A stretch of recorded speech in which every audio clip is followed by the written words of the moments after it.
अस्सलाम वालेकुम। उम्मीद है कि आप सब खैरियत से होंगे। आज हम बात करेंगे कॉम्प्लेक्स नंबर्स के बारे में। Exercise 1.1 question number 3 part 1।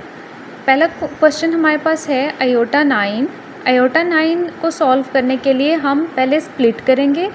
इसको हम स्प्लिट इस तरह से करेंगे कि हमारे पास एक आयोटा सिंपल आ जाए और एक हमारे पास इवन आयोटा आए। ठीक है, बिकॉज हमारे पास क्वेश्चन में ऑड आयोटा है तो हमने एक आयोटा को इवन में करना है और एक को ऑड में। ऑड वाले को हम अलग कर लेंगे, इवन वाला हम रहने देंगे।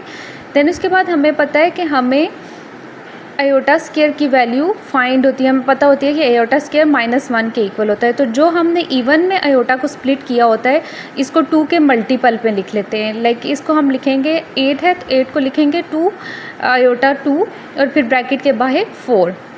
जब हम 2 को 4 से मल्टीप्लाई करेंगे तो हमारे पास अगेन 8 आ जाएगा। देन उसके बाद आयोटा जो स्प्लिट किया था हमने पहले स्टेप में वो हमारे पास यहाँ पे एज इट इज़ आ जाएगा। देन उसके बाद हमें पता है कि आयोटा स्क्वायर की वैल्यू -1 के इक्वल होती है। सो हमने यहाँ पे आयोटा स्क्वायर को -1 सब्सटीट्यूट कर दिया। देन उसके बाद 4 स्क्वायर डॉट आयोटा 1 का स्क्वायर कुछ भी लें वो हमारे पास 1 ही रहता है, बट यहाँ पे -1 है तो हमें ये भी पता है कि हम जब नेगेटिव नंबर की इवन पावर लेते हैं 2, 4, 8 तो हमारे पास यहाँ पे 1 ही आता है। ठीक है, वो नेगेटिव पावर जो है वो इवन नंबर क्या कर लेता है, अपने अंदर एब्जॉर्ब कर लेता है। देन उसके बाद वो हमारे पास 1 देगा। देन 1 को जब मल्टीप्लाई करेंगे आयोटा से तो हमारे पास आंसर आएगा आयोटा। ये हमारे पास आंसर आ गया पार्ट 1 का।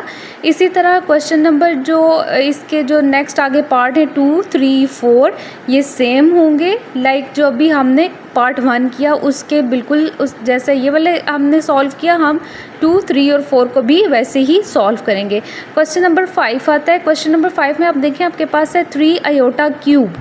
अब 3 आयोटा क्यूब सबसे पहले आपने क्या करना है, इस डिग्री को पहले आपने 3 के साथ लिख लेना है। देन इस डिग्री को आपने आयोटा के साथ लिख लेना है। 3 की जब हम लेंगे 3 विद डिग्री 3 हमारे पास 27 आ जाएगा और देन हमारे पास आयोटा क्यूब आ जाएगा। ये करने के बाद अगेन हमने इसके साथ अपना पूरा प्रोसेस करना है आयोटा के साथ। सो आयोटा हमारे पास ऑड में है, इसको सबसे पहले एक को इवन में कन्वर्ट करना है और एक को हमने ऑड में, जो ऑड वाला था उसको अलग कर देना है। देन हमारे पास आ जाएगा इवन। तो हमारे पास बचा आयोटा स्क्वायर डॉट आयोटा।